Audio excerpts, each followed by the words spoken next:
حمید ایک رئیس کاروباری تھا. اس کے خاندان میں اس کی بیگم رضیہ اور لاڈلی ہنا تھی. ابو یہ دیکھیے.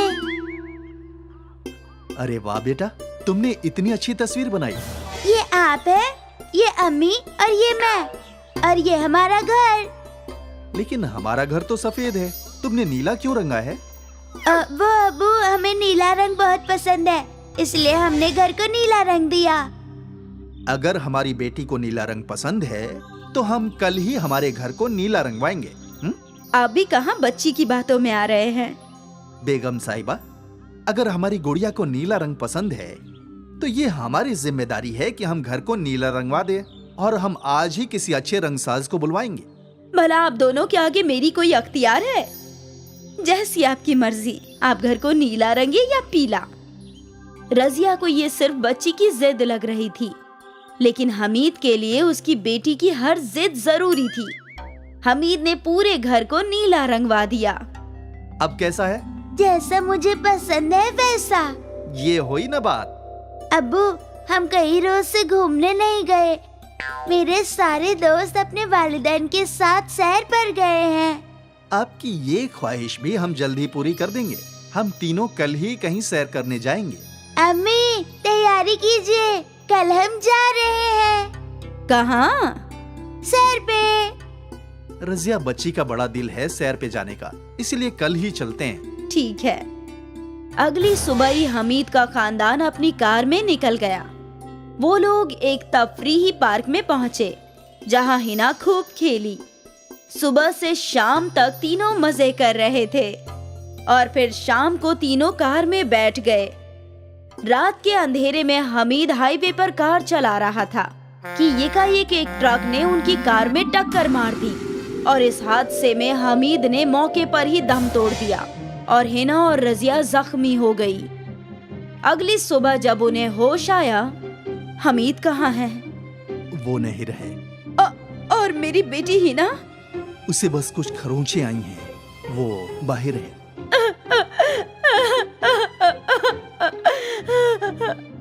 آپ کے سر پر گہری چوٹ ہے، آپ کو آرام کرنے کی ضرورت ہے.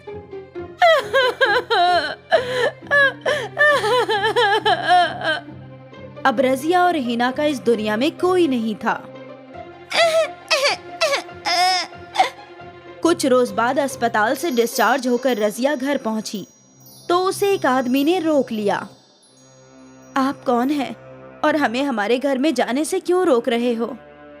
محترمہ، یہ پراپرٹی بینک نے سیل کر دی ہے. حمید قریشی نے بینک سے لون لیا تھا، وہ لوٹانے سے قبل ان کا انتقال ہو گیا. اب اس پراپرٹی اور حمید جی کے سارے کاروبار پر بینک کا حق ہے.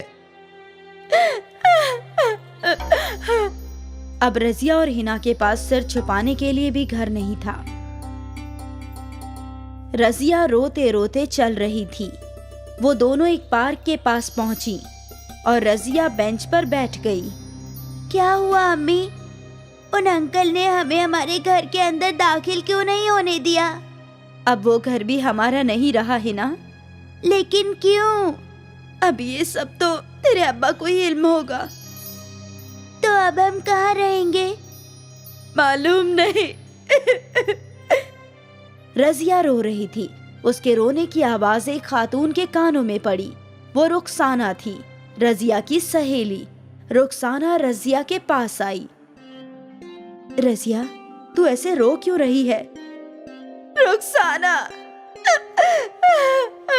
رضیہ نے رو رو کر رخسانہ کو اپنی درد بھری داستاں سنائی. اے میرے مالک، مجھے لگا تھا اوپر والے نے صرف مجھے ہی غم دیے ہیں، لیکن تیرا غم تو مجھ سے بھی زیادہ ہے. میرا شوہر مجھے چھوڑ کر کسی اور کے پاس چلا گیا، لیکن تیرے پاس تو ایک بیٹی ہے نا. اب سمجھ نہیں آ رہا ہے کہ کیا کروں، کہاں رہوں گی. رضیہ، تو میرے ساتھ رہ سکتی ہے. شکریہ، تیرا بہت بہت شکریہ رخسانہ. میں تیرے برے وقت میں کام آئی، یہی کافی ہے. میں یہی پاس کے ایک جھونپڑے میں رہتی ہوں اور یہاں اس پارک کے باہر کباب فروخت کرتی ہوں. چل میرے ساتھ. رخسانہ رضیہ اور ہنا کو اپنے گھر لے گئی. بس یہی ایک کمرہ ہے اس گھر میں. اچھا ہے. رخسانہ نے دونوں کو کھانا پیش کیا. और दोनों माँ बेटी ने पेट भर के नोश फरमाया और उसी झोपड़ी में सो गए।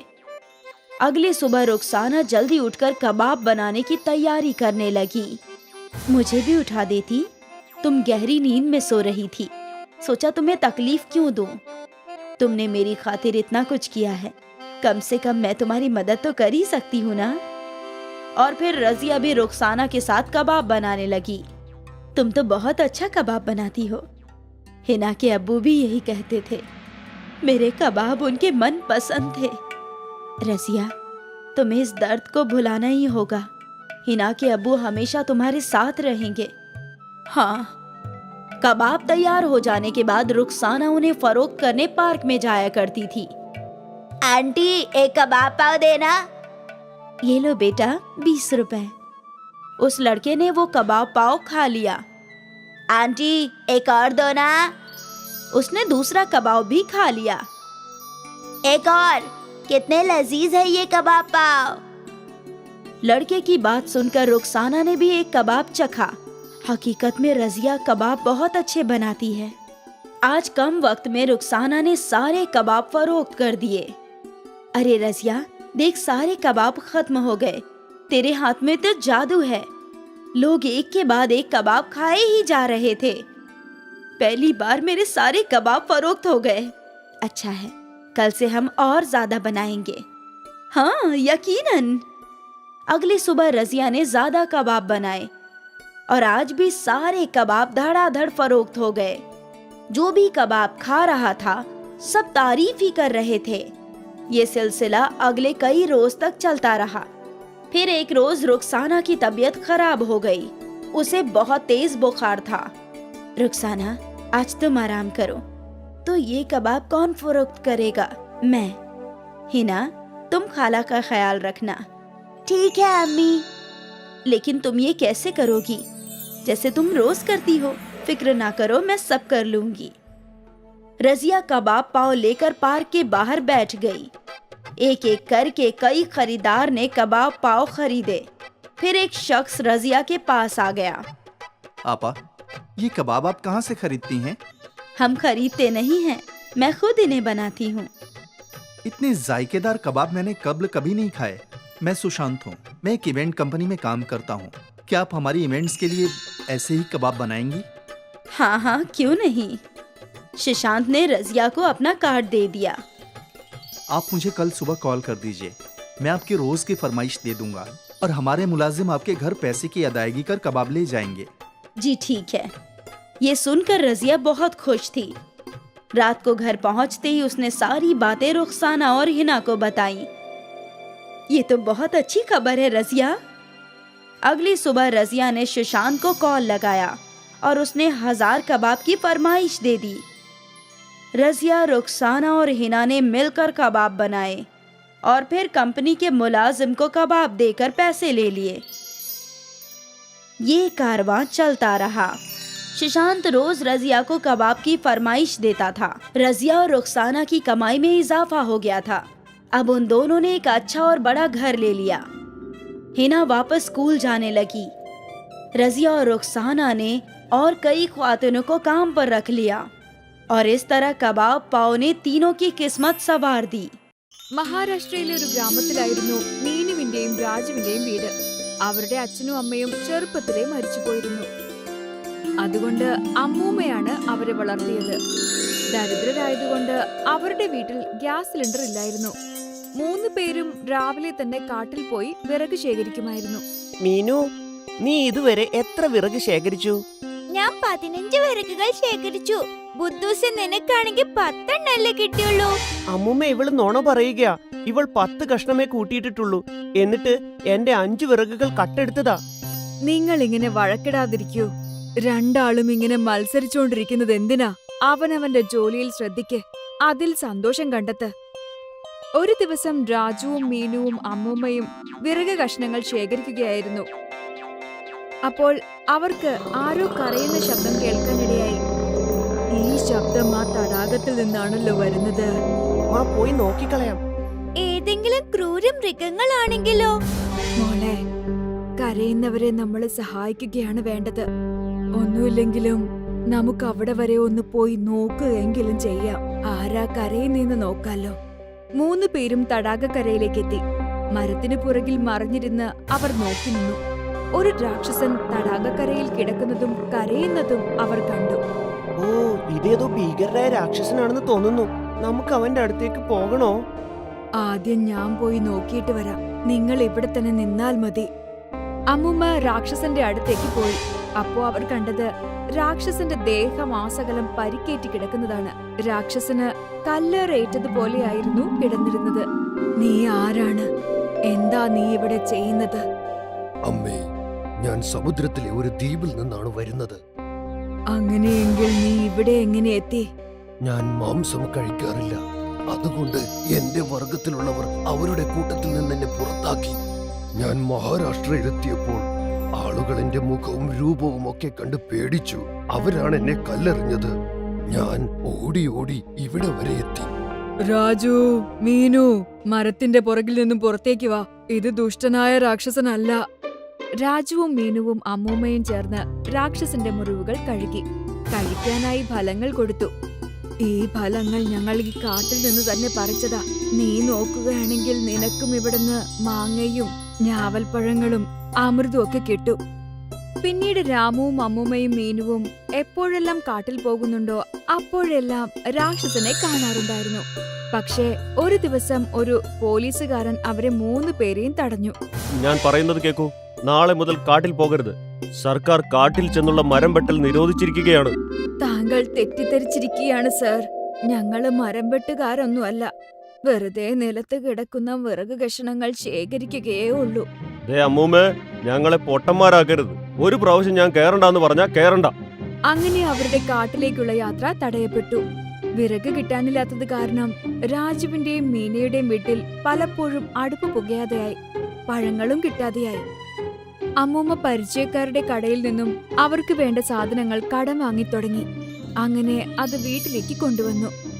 ഇതാ മക്കളെ, ഇത് ബിസ്ക്കറ്റാ. ഉപ്പുള്ളതാണ്, എങ്കിലും കഴിച്ചോളൂ. എനിക്കറിയില്ല ഇനി എന്ന് നമ്മുടെ വീട്ടിൽ അടുപ്പ് പുകയുമെന്ന്. കുറച്ചു ദിവസങ്ങൾക്ക് ശേഷം അമ്മുമ്മ കടയിൽ സാധനങ്ങൾ വാങ്ങാൻ ചെന്നു. കടക്കാരൻ അപ്പോൾ കടം കൊടുക്കാൻ വിസമ്മതിച്ചു. ഇതിനു മുന്നേ വാങ്ങിയ സാധനങ്ങളുടെ പണമൊന്നും തരാതെ പിന്നെയും സാധനങ്ങൾ വാങ്ങാൻ വന്നിരിക്കുന്നു.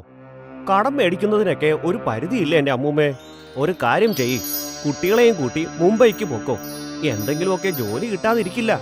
മുത്തശ്ശി വീട്ടിലേക്കെത്തി എല്ലാ കാര്യങ്ങളും രാജുവിനോടും മീനുവിനോടും പറഞ്ഞു. എന്താ മക്കളെ, നമുക്ക് മുംബൈക്ക് പോയാലോ? ആ മുമ്മേ, നമുക്ക് പോവാം. മുംബൈ കാണാലെന്ന് ഓർക്കുമ്പോ എക്സൈറ്റഡാ ഞാൻ. പക്ഷെ അമ്മൂമ്മേ, നമുക്ക് അങ്ങോട്ട് പോകാനായിട്ട് ധാരാളം പണം വേണ്ടേ? നിങ്ങളുടെ മുത്തശ്ശന്റെ ഓർമ്മയാണ് ഈ താലി. ഈ താലി എന്നും എന്റെ കൂടെ ഉണ്ടാകണമെന്നായിരുന്നു ആഗ്രഹം. എങ്കിലും ഇത് പണയം വെച്ചോ വിറ്റോ എങ്ങനെയെങ്കിലും കുറച്ച് കാശുണ്ടാക്കാം. രാജുവും മീനുവും മുത്തശ്ശിയും മുംബൈക്ക് പോയി. എന്നാൽ അവർക്ക് അവിടെ എന്ത് കച്ചവടം ചെയ്യണമെന്നൊന്നും അറിയില്ലായിരുന്നു. അമ്മൂമ്മ, മുംബൈയിൽ വടാപ്പാവിന്റെ കച്ചവടം വളരെ പ്രശസ്തമാണ്. നമുക്ക് വടാപ്പാവിന്റെ കച്ചവടം തുടങ്ങിയാലോ? പിന്നെ വടാപ്പാവ് എല്ലായിടത്തും ഉണ്ടാവും.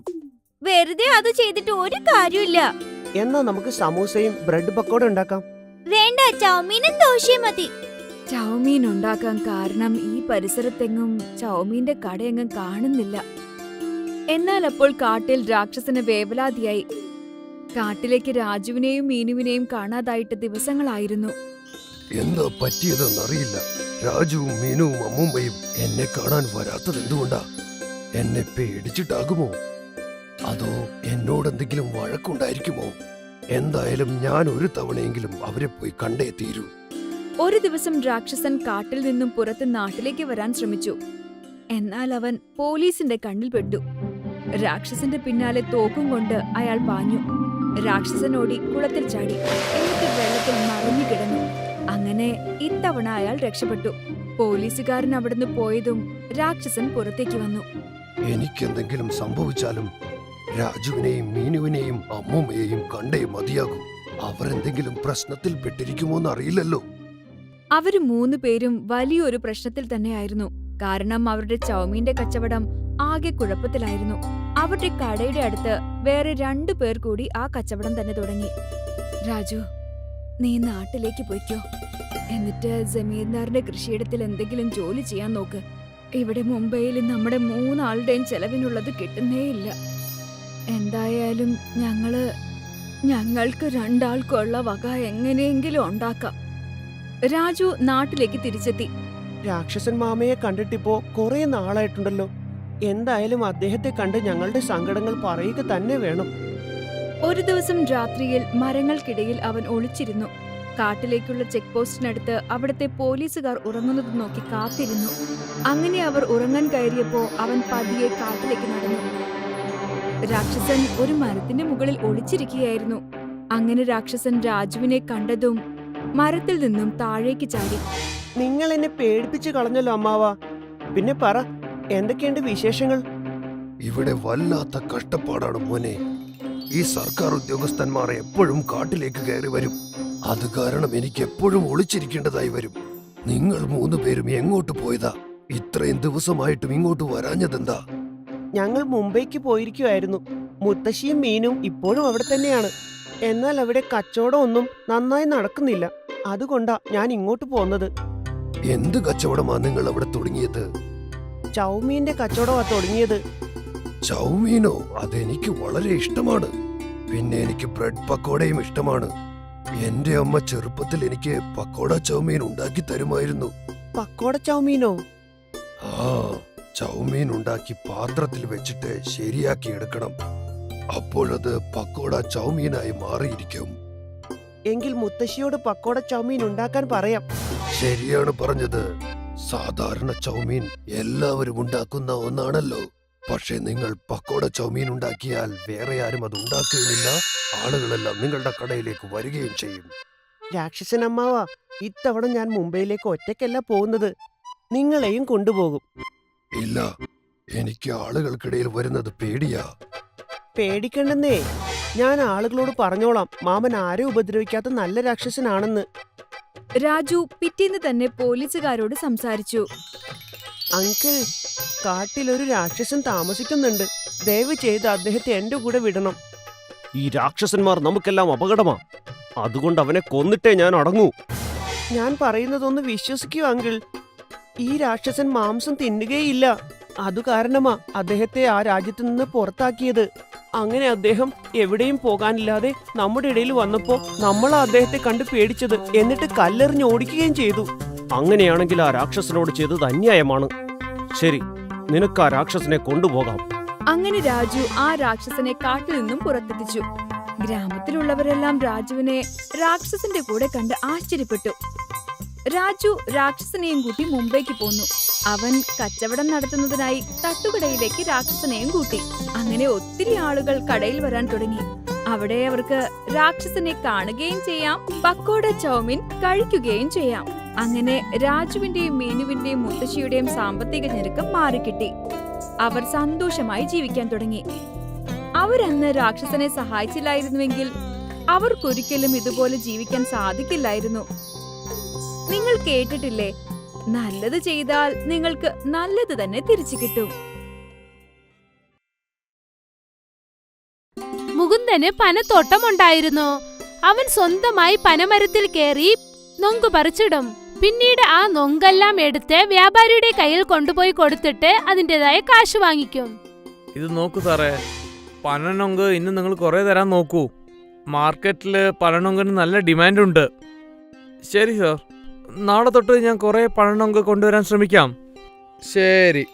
മുകുന്ദന്റെയും മയൂരിയുടെയും ഒരേ ഒരു മകളാണ് മീന. മീന, നീ എവിടെയാ ഉള്ളത്? ഇത്രയും സമയം ഇവിടെയായിരുന്നു. ഒരുപക്ഷെ ഫ്രണ്ട്സിനോടൊപ്പം കളിക്കാൻ പോയതായിരിക്കും അവൾ. പക്ഷെ നിങ്ങൾ എന്തിനാ അവളെ തേടുന്നത്? അവള് പനനൊങ്ക് കഴിക്കണമെന്ന് പറഞ്ഞിരുന്നു. അതുകൊണ്ട് അവൾക്ക് ഞാൻ കുറച്ച് പനനൊങ്ക് വെട്ടി കൊണ്ടുവന്നിട്ടുണ്ട്. വരൂ. അപ്പോഴാണ് മീന, ഹായ് നൊങ്ക്, ഇതെനിക്ക് വളരെ ഇഷ്ടമാണ്. ഞാൻ ഇതെല്ലാം ഒറ്റയ്ക്ക് കഴിക്കും. ആ, നിനക്ക് വേണ്ടിയാണ് ഞാൻ കൊണ്ടുവന്നത്. മെല്ലച്ച കഴിച്ചോളൂ. മഴക്കാലമായിരുന്നു അത്. എന്നാലും മുകുന്ദൻ പനമരത്തിൽ കയറി നൊങ്ക് പറിച്ചിടുമായിരുന്നു. അപ്പോൾ എന്തു സംഭവിച്ചെന്നാൽ 2 ദിവസം മഴ നിൽക്കാതെ പെയ്തു. ദൈവമേ, എത്രയും പെട്ടെന്ന് ഈ മഴ നിന്നേ പറ്റുള്ളൂ. നിങ്ങൾ മരത്തിൽ കയറുമ്പോൾ ശ്രദ്ധിച്ചു കയറണേ. മരത്തിലൊക്കെ മഴ കാരണം പായൽ പിടിച്ചിട്ടുണ്ടാകും. ആ, ഞാൻ ശ്രദ്ധിച്ചെന്നെ മരത്തിൽ കയറുന്നത്. ഞാൻ എന്താ പുതിയതായിട്ടാണോ കയറാൻ പഠിക്കുന്നത്? നിങ്ങൾ വലിയ ബലശാലിയാണെന്ന് എനിക്കറിയാം, പക്ഷെ ശ്രദ്ധിച്ചു കേറിയാൽ മതി. ഓ ശരി എന്റെ ഓഫീസറേ, ഞാൻ പറഞ്ഞ് ശ്രദ്ധിച്ചോളാം. ദേ ഇപ്പൊ പോയി ഇപ്പൊ വരാം. ശരി. മുകുന്ദൻ പനമരത്തിൽ കേറി ഓരോരോ നൊങ്കായി പതുക്കെ പതുക്കെ പറിച്ചിട്ടു. കുറച്ചു സമയത്തിനകം ഇടിവെട്ടി. പിന്നെ പെട്ടെന്ന് മീൻ അവിടേക്ക് വന്നു. അച്ഛാ! മീനയുടെ ശബ്ദം കേട്ടതും മുകുന്ദന്റെ ശ്രദ്ധ തെറ്റിപ്പോയി. അതുകൊണ്ട് അദ്ദേഹം മരത്തിൽ നിന്നും താഴേക്ക് വഴുതി വീണു. ഓ അച്ഛാ! മീന നിലവിളിക്കുന്ന ശബ്ദം കേട്ട് ഗ്രാമത്തിൽ തൊട്ടരികിലുണ്ടായിരുന്ന കുറെ പേര് അവിടേക്ക് ഓടി വന്നു. കൊച്ചച്ചാ, അച്ഛൻ താഴെ വീണു. ഗ്രാമത്തിലെ ആളുകളൊക്കെ അത് നോക്കി നിന്നു. മുകുന്ദനെ ഓപ്പറേഷൻ തിയേറ്ററിൽ ചേർത്തു. ഇനി ഒരിക്കലും അദ്ദേഹത്തിന് സ്വന്തം കാലിൽ നിൽക്കാൻ പറ്റില്ല. ഇപ്പൊ എന്ത് ചെയ്യാനാ? ഇനി നമ്മുടെ കുടുംബം നമ്മൾ എങ്ങനെ നോക്കാനാ? നിങ്ങൾ ഒന്നുകൊണ്ട് വിഷമിക്കേണ്ട, എന്തെങ്കിലും ഒന്ന് തീർച്ചയായും നടക്കും. ദൈവം നമുക്ക് കഷ്ടം തന്നിട്ടുണ്ടെങ്കിൽ പുറത്തു വരാനുള്ള വഴിയും തീർച്ചയായും കാണും. പക്ഷെ എങ്ങനെ? ഇപ്പൊ ഞാൻ ഊനമായല്ലോ. ഇതിന് പകരം ആ ദൈവം എന്നെ കൊന്നാ മതിയായിരുന്നു. അങ്ങനെയൊന്നും പറയല്ലേ, നിങ്ങളാണ് ഞങ്ങളുടെ ജീവിതം മൊത്തം. മയൂരിയും മുകുന്ദനും ഒരുപാട് വിഷമത്തിലായിരുന്നു. അവരുടെ ഭാവി എന്താകുമെന്ന് ആലോചിച്ച്. കുറച്ചു ദിവസങ്ങൾക്ക് ശേഷം മുകുന്ദനെ വീട്ടിലേക്ക് കൊണ്ടുവന്നു. അവർ രണ്ടുപേരും ചേർത്ത് വെച്ചിരുന്ന മുഴുവൻ കാശും അവനെ ചികിത്സിക്കാനായി കാലിയായി. ഞാൻ എന്തെങ്കിലും ഒരു ജോലി തേടാം. നീ ജോലിക്ക് പോകാൻ പോവാണോ? നീ ജോലിക്ക് പോയാൽ പിന്നെ വീട്ടു ജോലി ഇതൊക്കെ എങ്ങനെ ചെയ്യും? ഞാൻ എന്തെങ്കിലുമൊക്കെ ചെയ്യാൻ ചേട്ടാ. തീർച്ചയായിട്ടും വേറെ എന്തെങ്കിലും വഴിയുണ്ടാവും. ഈ വേദനയിലും തീർച്ചയായിട്ടും എന്നെ കൊണ്ട് ചെയ്യാൻ പറ്റും. വേണ്ട വേണ്ട, നിങ്ങൾ വിശ്രമിച്ചോളൂ. ഇല്ല മയൂരി.